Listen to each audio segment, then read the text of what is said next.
अभी तक जो कंफर्म मैं कर सकता हूँ ये कि अपोजिशन के दरमियान तकरीबन 99% मामला फाइनल हो चुके हैं। हुँ, लेकिन सूबाई हुकूमत और अपोजिशन के दरमियान अभी तक मामला पेंडिंग है। हुँ, उसमें मसला है कि अभी तक पीटीआई अपने कैंडिडेट्स फाइनल नहीं कर सकी है हुँ, और गालिबन उनका कोई इजलास भी इस वक़्त शायद जारी हो।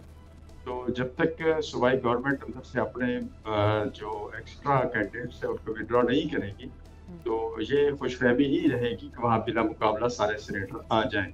अलबत्ता मैं एक चीज़ आपको बताऊँ कि अगर हमारी और उनके दरमियान में मामला तय नहीं भी होते, तो अपोज़िशन का जो नंबर गेम इस वक़्त है, अपोज़िशन के पास जो वोट हैं, उनके मुताबिक हमारे 5 सेनेटर इंशाअल्लाह वो कामयाब हो रहे हैं।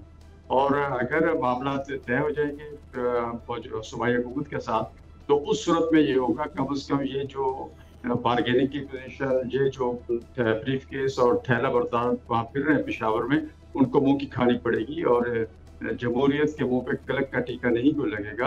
हुँ। ना ही मैं समझता हूँ कि वहाँ पर असेंबली के मुँह पे कोई ऐसी बातें क्लिक लगेगा या वैसे कहा जाएगा कि जी वहाँ पर हॉर्स ट्रेडिंग हुई है। सब्सक्राइब करें और बेल दबाएं ताकि कोई खबर रह न जाए।